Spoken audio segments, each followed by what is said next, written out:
Sederhana ya, tapi ini membuat kita jadi belajar. Oh iya ya, jauh-jauh kita nyari buat keluarga kita bener. Sholat depan mata kita nggak benain. Kita bangun malam Pak, bangun malam berdua sama istri kita baca. Ya Allah, berdua enak bener. Berdua gitu kita ngaji ini. Yusabbihu lillahi ma fis samawati wa ma fil ardil malikil quddus Al-Malikil Quddusil Azizil Hakim Huwa alladhi ba'atha fil ummiyina rasulan minhum Yatslu alaihim ayatih Wa yuzakkihim Wa yu'allimuhumul kitaba wal hikmah Wa in kanu min qablu lafi dhalalim mubin Wa akharina minhum Lamma yalhaqu bihim wa huwal azizul hakim Dzalika fadlullahi yu'tihi man yasha wallahu dzul fadlil azim. Allahu akbar. Salat apa? Salat malam berdua ngimamin nih. Kan Rasulullah bilang kalau ayah yang bangun duluan bangunin ibu. Kalau ibu yang bangun duluan, bangunin bapak, gitu kan? Ngapain? Datang padaku, kata Allah. Ada satu saat, kata Rasulullah, doa tidak akan pernah tidak dikabulkan. Kapan? Yaitu ketika an-nasu niyamun. Manusia tertidur, situ pada bangun meminta sama Allah, sholat tahajud. Suatu waktu kita sholat tahajud, saya, istri saya, si Wirda. Begitu assalamualaikum, assalamualaikum warahmatullahi, assalamualaikum warahmatullahi. Si Wirda di tengah nih dengan mukenanya anak kecil, pakai mukena tidur gitu, kayaknya bahagia gitu, adem. Pokoknya yang penting kita duit banyak, sholat berjamaah dah gitu aja. Duit banyak, utang nggak ada, sholat kejaga, udah cukup dah. Masuk yang kedua, terapi buat keluarga yang sakinah apa? Coba cek masalah sedekahnya. Qul ya ibadiyalladzina amanu yuqimus shalah wa yunfiqu mimma razaqnahum min qabli an ya'tiya yaumun la bai'un fihi wala khilal. Jadi selain kata Allah syarat orang beriman mengerjakan sholat, dia kudu merhatiin sedekahnya. Qul ya ibadiyalladzina amanu yuqimus shalah wa yunfiqu mimma razaqnahum sirran wa alaniyah min qabli an ya'tiya yaumun la bai'un fihi wala khilal. Perhatiin tuh, kita nggak mau sedekah.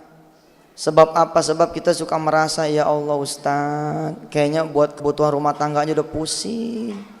Bagaimana kalau kita perhatiin orang, dari mana jalannya itu? Padahal kata Allah ada rahasia yang luar biasa. Kita mengaitkan nih sedekah dengan kesejahteraan finansial buat keluarga yang sakinah. Kalau kita mau dicukupkan kekurangan kita udah tahu teorinya. Banyak sudah pengajian sedekah digelar sama wisata hati. Banyak rumah tangga kaya, terus segala macam ada, suami ganteng, istri cakep, tapi tetap gundah gulana. Anak bukan nggak ada. Pokoknya orang ngelihat nggak pantas dah, dia susah gitu. Orang ngelihat kagak pantas, dia punya keluhan, tapi dia punya keluhan. Dia berpikir, aduh, kayaknya ada yang kurang gitu, apa gitu. Suatu saat nih orang, saya menyebut dalam buku saya itu, waktu itu saya nulis buku judulnya Uang Gampang Dicari, Belajar Mencari Cinta dari Guru Kehidupan. Kita sang pencinta ini. Terus di situ diceritakan satu kisah yang memang ada di tengah-tengah masyarakat. Bagaimana orang-orang yang kering hatinya, yang kering jiwanya, justru di tengah mestinya orang lihat dia bahagia. Banyak wanita-wanita menangis di istananya. Banyak laki-laki yang termenung di dalam kantornya megah, iya kan? Nah, barangkali kita bisa cek dari yang satu ini, berbagi. Kisah ini barangkali belum pernah saya ceritakan. Jadi suatu pagi dia lari pagi nih. Karena begitu dia datang ke seorang psikolog, apa kata psikolog? Barangkali Anda kurang olahraga kali, sehingga kemudian jiwa tidak seimbang gitu. Ya psikolognya bukan ustadz kan gitu. Tapi bahwa olahraga itu juga menjadi sebuah terapi sakinah, benar. Cuman kita ngupas dari sisi yang lain gitu. Begitu lari pagi, ini komplek estate dia lah. Nah di mana-mana nih di Jakarta dan tanah air, emang kita tuh ngelihat dengan telanjang ya perbedaan status sosial gitu. Depan rumah mewah gitu, belakang rumah kumuh gitu. Dilihat udah nggak ada enaknya apa, RSSSSS itu. Apa tuh singkatannya? Rumah sangat-sangat sempit sehingga susah sekali selonjor. Iya. Jadi ketemunya WC lagi gitu. Subhanallah. Nih begitu dia lari pagi muter, dia ngeliat ada seorang ibu nangis, bingung dia, ada orang subuh-subuh begini nangis gitu.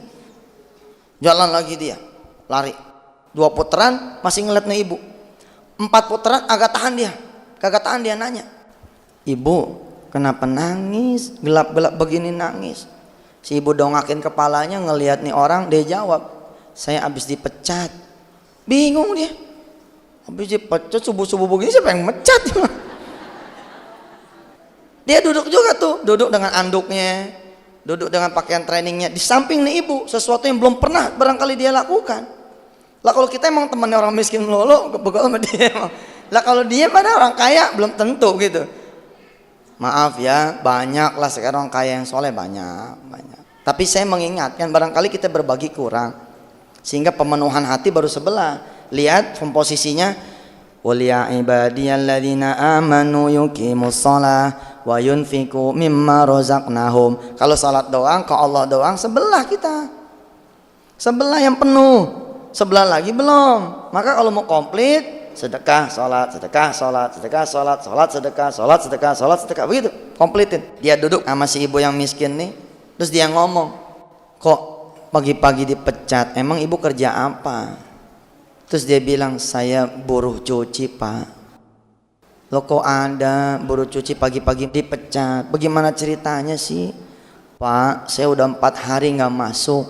Habis bagaimana, anak meriang, suami juga sakit, saya bingung, mau jalan juga bingung, ninggalin mereka berdua.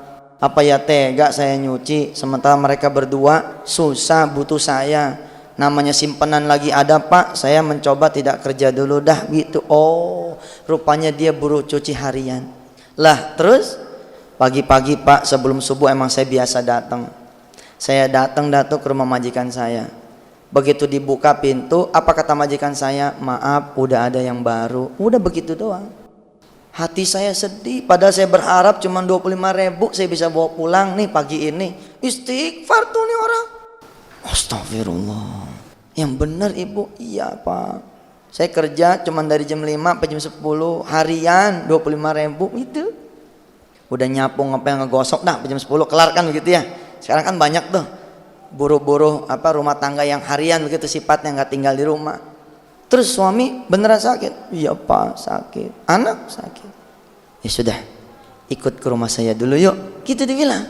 Ikut nih di teteng nih. Istrinya bingung. Si bapak lari pagi pulang bawa nenek-nenek. Apa kata si suami? Mah, bikinin teh anget, gorengin pisang. Apa kayak ayo pagi-pagi ini. Terus kita mandi dah. Istrinya bingung, benar-benar bingung istrinya. Apain itu? Begitu istrinya mandi segala macam rapi, si suami baru ngomong sama istrinya, papa ketemu nih begini cerita. Oh kalau begitu mas sebentar kata istrinya. Dia masuk ke kamar, dia bawa syal. Dia keluar kamar bawa syal. Yuk temenin. Begitu temenin, rumah nih ibu rumah matahari. Tahu nggak rumah matahari? Saking banyaknya genteng yang bolong gitu ya. Jadi matahari langsung blus gitu. Masuk dia kagak ada lagi gentengnya gitu. Ibu, bapak, secara psikologis kenapa Allah menyuruh kita berbagi supaya tumbuh rasa syukur di hati kita. Kalau sudah tumbuh rasa syukur di hati kita, bohong kalau kita kemudian nggak bahagia. La in syakartum la azidannakum wala in kafartum inna adzabi lasyadid. Kalau kamu bersyukur, aku akan tambahin nikmatku. Tapi kalau kamu kufur, aku akan tarik. Kita sakit ya, ibu sakit, tapi kaki kiri dipakein kaos kaki sama cucu yang sebelah sini. Kaki kanan dipakein kaos kaki sama cucu yang belah mari. Apa enggak bahagia hati kita? Bahagia. Begitu kita sakit, mantu kita ngebeliin tuh kursi goyang, goyang sana, goyang sini, gitu kan? Ada kagak kursi goyang? Ada. Coba ibu bayangin tuh, ibu sakit, ada mantu yang beliin itu, atau ada anak yang beliin itu. Kemudian cucu-cucu kita, anak-anak ibu pada nemenin di sekeliling. Allah mengajarkan lewat Rasulnya, dawu mardakum bis sadaqah. Obati penyakit kamu dengan sedekah. Sok jalan ayo ke orang-orang yang memang pada susah. Jalan ke orang-orang yang pada sakit. Di belakang rumah kita, di gang sebelah kita, di kampung sebelah kita. Begitu datang ada nenek-nenek terbaring. Nggak ada orang di sebelahnya. Kita mikir, kita sakit ya Allah, iya ya. Malah jadi rahmat ya. Ini ada kawan saya nih, Haji Faidal. Mana Allah, kemarin saya belajar dari dia. Begitu keluarganya sakit, apa dia bilang? Ini rahmat nih Ustaz, keluarga saya jadi pada ngumpul. Biasanya cuma pengajian bulanan gitu kan, atau pengajian mingguan. Ini kadang-kadang tiap hari berganti tuh. Apa nggak berkah tuh? Jadi berkah penyakit kita. Begitu kita ngeliat si nenek, ya Allah kayak begini sakit, nggak ada orang. Coba, kan bersyukur tuh hati. Begitu hati bersyukur, timbulnya apa? Ah iya, penyakit saya emang gak ada apa-apanya dah. Gitu. Kita jalan lagi ketika kita sedih. Jalan kemana? Ke rumah sakit. Masuk ke ruang ICU. Tanya orang-orang yang udah bakalan dipotong itu kakinya. Kita liatin tuh, bayangin. Kita punya utang 200 juta. Kita masuk ke dia, kita bisikin. Tuker yuk. Saya aja yang dipotong kakinya. Tapi situ jadi saya ya. Utang 200 juta. Saya rasa mau dia. Bener. Mau. Buat apa? Kalau nggak punya kaki, maaf ya, maaf buat orang-orang yang memang tidak punya kaki. Ya, barangkali itu adalah sebuah ujian dari Allah. Tapi ini kan terapi buat kita nih. Kita jalan ke orang-orang yang lebih susah lah. Jadi secara psikologis berbagi itu akan menjadi fundamental bagi sebuah keluarga yang sakinah, karena rumah tangga ini berhenti dari mengeluh. Kenapa? Karena dia melihat ada orang-orang lain yang lebih susah dari dia, termasuk nih orang. Begitu dia masuk ke rumah si ibu tadi, dia ngelihat iya bapaknya lagi dikompres pakai anduk, anaknya dua sebelah lagi. Apa dia bilang? Udah, mulai sejak ini ibu nanti kerja sama saya, tapi nggak usah sekarang, sembuhin aja dulu semua yang ada di sini nih. Berhari-hari sampai beberapa minggu begitu, ini orang mendapatkan kesegaran baru, the new look, ada penglihatan yang baru, fresh. Ternyata apa dia bilang? Benar, berbagi akan memenuhi hati kita begitu menjadi penuh. Kita ya Pak jajal dah. Bawa makanan, ayam goreng gitu ya, yang dibumbuin, terus bawa tempe apa segala macam. Cari rumah tangga yang udah nggak ketemu makanan. Percaya nggak omongan saya? Nih, begitu kita kasih makanan sama dia, keluarga itu kan tersenyum merekah tuh. Ada yang bawain makanan, siapa yang bahagia duluan coba? Sebenarnya yang bahagia duluan kita ngelihat dia pada ketawa tuh. Ya Allah, mana lu? Nomor 2 selain sholat adalah sedekah. Kemudian yang ketiga, kata Allah, kalau kita punya keluarga nih, kita punya diri, kita punya hidup, mau senang, mau bahagia, jangan kebanyakan ngelihat bintang di langit. Paham? Capek. Sekali-sekali ngelihat kerikil, ngelihat pasir. Apa tuh maksudnya? Jangan kebanyakan ngelihat pakaian orang. Jangan kebanyakan ngelihat ekonomi orang yang lebih di atas.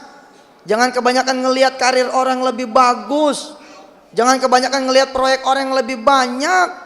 Jangan melihat gaji orang yang lebih tinggi daripada kita. Lihatlah orang yang di bawah dari kita. Itu yang akan lebih menenteramkan hati. Toha ayat 131 kalau tidak salah. Apa di sana dinyatakan? Wala tamuddanna ainaika ila ma matta'na bihi azwajam minhum zahratal hayatid dunya linaftinahum fi. Wala tamuddanna ainaika, jangan panjangin angan-angan Anda, jangan panjangin mata Anda. Kemana? Ila ma matta'na bihi azwajam minhum zahratal hayatid dunya, kepada orang-orang yang lebih banyak bunga dunianya. Saya nulis buku lumayan banyak lah, Di salah satu tulisan saya ada tulisan yang menarik yang mengajarkan kepada kita, banyak-banyaklah melihat kelebihan kita, jangan kekurangan kita, dan sedikitkan hati kita untuk melihat orang lain yang lebih di atas. Ada dua sahabat perempuan ketemu di pasar. Ibu, bapak, sahabat lama nih, teman SMP SMA, lama gak ketemu. Begitu lama gak ketemu, ketemu di pasar kan seneng tuh, bahagia ya. Pelokan berdua saling bertanya. Sambil jalan di pasar, salah satu topik pertanyaannya masalah rumah. Di mana tinggal sekarang, di mana suaminya sekarang. Yang satu nih orang kaya nih, yang satu dari dulu orang pas-pasan. Si orang yang pas-pasan bilang, rumah saya deket di sini. Kata orang yang kaya nih, kita jodoh lagi nih, jadi sahabat lagi nih, udah lama gak ketemu. Sebab saya juga di sini juga tinggalnya, belum lama dan belum ditempatin rumahnya gitu. Kata yang kaya, boleh dong ajak saya kenalan sama suami kamu, kenalan sama anak-anak kamu. Kamu anaknya berapa? 2. Begitu nyebut anaknya 2, si perempuan yang kaya ini nunduk begini. Dilihat tuh sama yang miskin. Tapi untuk mengalihkan pembicaraan supaya jangan ngomong masalah anak, yang kaya nanya lagi, anak-anak kamu sehat? Sehat, alhamdulillah. Yuk saya pengen lihat ponakan yuk. Gitu kata yang perempuan kaya. Jalan tuh ceritanya. Yang keluarga miskin ini, keluarga pas-pasan dari dulu emang udah sombong orangnya. Nggak pengen ketahuan kalah gitu. Pokoknya pengennya menang mulu. Dia mikir sepanjang di jalan, rumah mana yang bisa gua tunjuk ya gitu. Iya, nggak pengen diketahui begitu. Sebenarnya kalau tidak pengen diketahui kefakiran bagus, tapi kalau buat sombong aja, udah mah miskin sombong mah tuh dah. Ya kan kalau kaya sombong rada pantas begitu ya. Hah? Lah miskin sombong, aduh ya Allah. Allah seneng sama orang-orang yang miskin tawadhu, tapi Allah lebih seneng sama orang-orang yang kaya yang juga tawadhu. Allah seneng sama orang-orang kaya yang sedekah, tapi Allah lebih senang sama orang-orang yang miskin yang mau sedekah. Dia nyari nih rumah, celangak-celinguk. Ada nih rumah digembok. Ada rumah digembok. Apa kata si perempuan yang pas-pasan nih? Apa kata dia? Ini seharusnya ada pembantu saya di dalam. Suami saya lagi keluar, anak saya juga lagi keluar sama suami saya. Ini rumah yang jaga pembantu. Tapi kemana ya? Kok rumah pakai digembok gitu? Yang kaya tertegun.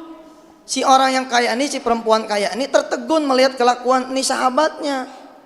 Apa dia bilang? Dia buka tas, ini bukan kuncinya. Itu. Paham nggak? Paham ya? Ini bukan kuncinya lah. Maksudnya ijajal dulu, bukan kuncinya itu. Aduh, dia bilang gitu. Kamu kok nggak berubah dari dulu? Kalau kamu ngelihat saya, barangkali saya lebih beruntung dari kamu.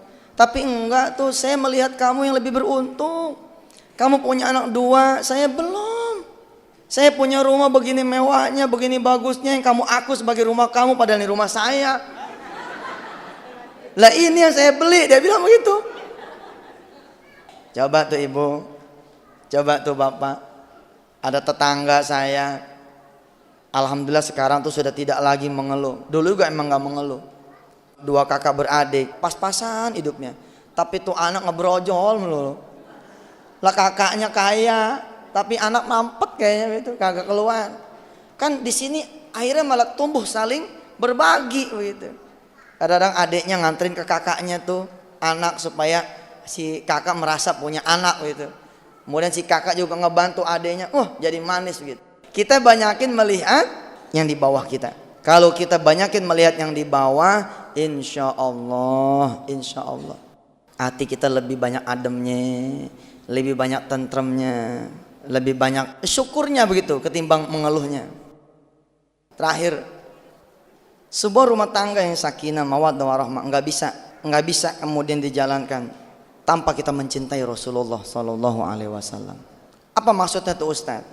Banyak penjelasannya, tapi satu yang mau saya angkat adalah banyak sekali rumah tangga yang sudah tidak ada sunnah Rasulullah di dalam rumah tangga itu. Salah satunya apa coba? Yang paling gampang, baca Quran. Kebiasaan Rasulullah, istighfar, apalagi tuh, mencintai salawat, terus puasa sunnah. Itu rumah rumah hiasannya itu adalah sunnah-sunnah itu hiasan tuh, sunnah-sunnah tuh menjadi hiasan. Nih sunnah yang udah hilang, sederhana ini mah. Kalau mau tidur kita kan disunnahkan baca apa tuh? Baca kulhu, ya kan? Qul a'udzu birabbil falaq, qul a'udzu birabbin nas, disambung terus alif lam mim sampai seterusnya. Coba yuk kita baca bareng-bareng. A'udzu billahi minasyaitonir rajim. Bismillahirrahmanirrahim. Qul huwallahu ahad.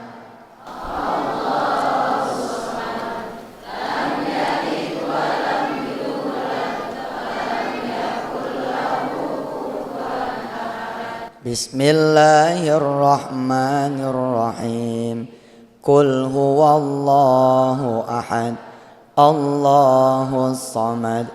Lam yalid wa lam yulad wa lam yakul lahu kufuwan ahad. Bismillahirrahmanirrahim. Qul huwallahu ahad. Allahus samad. Lam yalid wa lam yulad wa lam yakul lahu kufuwan ahad. La ilaha illallah wallahu akbar. Bismillahirrahmanirrahim. Qul a'udzu birabbil falaq.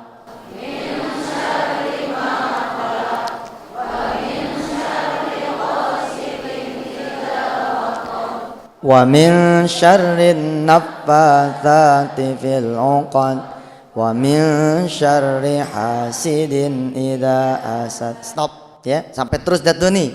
Nanti sampai Rabbana la tu'akhidna in nasina, terus sampai akhir ayat Al-Baqarah. Ini dibaca menjelang kita tidur, ambil air wudu supaya lengkap kita punya tidur. Kita enggak, ibu-ibu begitu mau tidur yang diambil apa? Bukan air wudu, masker bengkoang yang diambil. Begitu suami mau pulang mau nyium, idih gue nyium badut. Masker bengkoang boleh pakai kan buat nyenengin suami, tapi ambil wudhu dulu gitu ya. Jadi yang nomor 4 apa tadi? Menghidupkan sunnah-sunnah Rasul. Cari apa yang bisa kita hidupkan. Baik ibu bapak yang dirahmati Allah, ini dulu yang bisa saya beri. Terima kasih atas perhatiannya. Mudah-mudahan Allah menjadikan kita keluarga-keluarga yang sakinah, mawaddah warahmah. Billahi taufik wal hidayah. Wassalamualaikum warahmatullahi wabarakatuh.